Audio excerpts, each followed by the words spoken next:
Salvete, Wanyambe. Selamat pagi saudara-saudari yang dikasihi Kristus.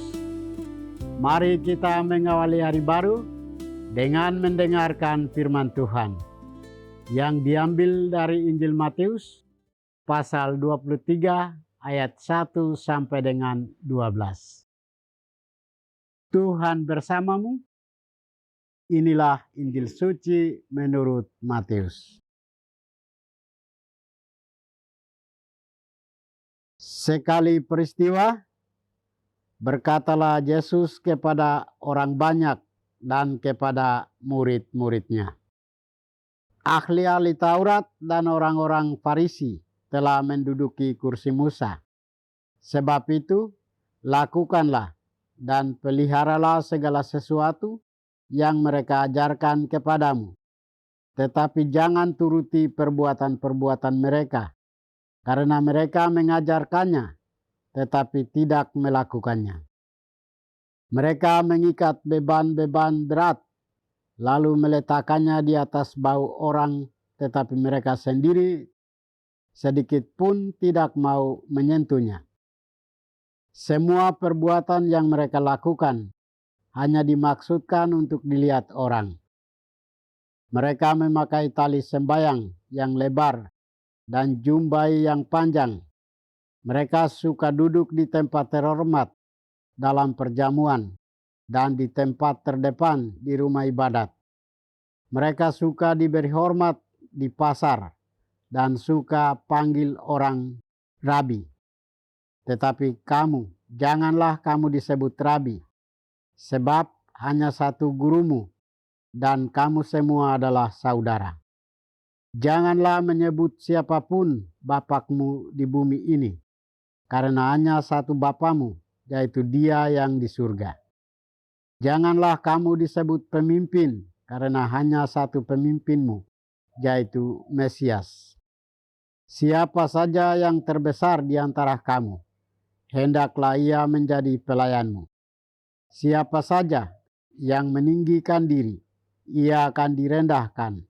Dan siapa saja yang merendahkan diri, ia akan ditinggikan. Demikianlah sabda Tuhan. Saudara-saudari yang dikasihi Kristus, tema kita hari ini adalah mengikuti mentalitas hidup Yesus. Hari ini gereja merayakan peringatan wajib Santa Perawan Maria Ratu. Gelar ratu bagi Maria bukanlah kekuasaan politik, melainkan penghormatan rohani, karena ia adalah ibu dari Kristus, Raja semesta. Kedudukannya dinubuatkan dalam Mazmur 45 ayat 10 dan Wahyu 12 ayat 1. Melalui dogma pengangkatan ke surga, Maria menikmati kepenuhan, keselamatan, dan dimahkotai sebagai ratu surga dan bumi. Namun tahta keibuannya senantiasa dihidupi dalam kerendahan hati untuk melayani dan mendoakan gereja. Keagungan Maria yang rendah hati sangat kontras dengan sikap orang Farisi dan ahli Taurat dalam Injil hari ini. Yesus menegur keras kemunafikan mereka. Mereka rajin melakukan ritual keagamaan, tetapi tujuannya hanya demi dipuji, dihormati, dan menduduki tempat-tempat terdepan. Mereka paham kitab suci, namun gemar membebankan aturan berat kepada orang-orang lain tanpa mau menyentuhnya sendiri.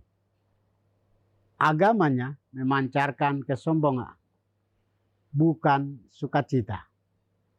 Menghadapi mentalitas tersebut, Yesus mengingatkan para murid dan kita semua agar tidak mengejar status atau penghormatan manusia. Dia menegaskan bahwa hanya satu gurumu dan kamu semua adalah saudara. Hanya satu pemimpinmu, yaitu Mesias. Nilai hidup seorang beriman tidak diukur dari jabatan, kedudukan, atau kehormatan lahiriah, melainkan dari sejauh mana ia bersedia merendahkan diri untuk melayani. Sebab barang siapa terbesar di antara kamu, hendaklah ia menjadi pelayanmu. Saudara-saudari terkasih, bagaimana dengan kita? Melalui Injil hari ini, Yesus mengajak kita untuk menanggalkan keegoisan dan kesombongan spiritualitas hidup kita. Mari kita meneladani Bunda Maria, Sang Ratu yang rendah hati. Dia menunjukkan bahwa kebesaran sejati dalam kerajaan Allah tidak ditemukan dalam tahta kehormatan, melainkan dalam hati yang sedia menjadi hamba bagi sesama. Tuhan memberkati kita. Marilah kita berdoa. Tuhan, pagi ini kami kembali naikkan puji dan syukur kepadamu. Terima kasih karena Engkau sudah menjaga kami saat kami tidur maupun bangun. Terima kasih untuk udara sejuk dan segar pagi ini. Kami mohon, bukalah mata hati kami, agar kami mampu memandang kemurahan dan karya-Mu. Rahmatilah kami dengan kuasa Roh-Mu, agar kami mampu untuk bertobat dan memuji serta memuliakan-Mu melalui pekerjaan dan pelayanan kami hari ini. Kristus terang dunia, berkatilah keluarga kami. Jadikanlah kami alat kasih-Mu dan pantaskanlah kami menjadi hamba-Mu yang setia. Demi Kristus Tuhan dan pengantara kami. Tuhan bersamamu. Semoga kita sekalian, orang-orang yang kita kasih dan doakan, seluruh aktivitas kita hari ini dibimbing, dilindungi, dan diberkati oleh berkat Allah yang Maha Kuasa, Bapa dan Putra dan Roh Kudus.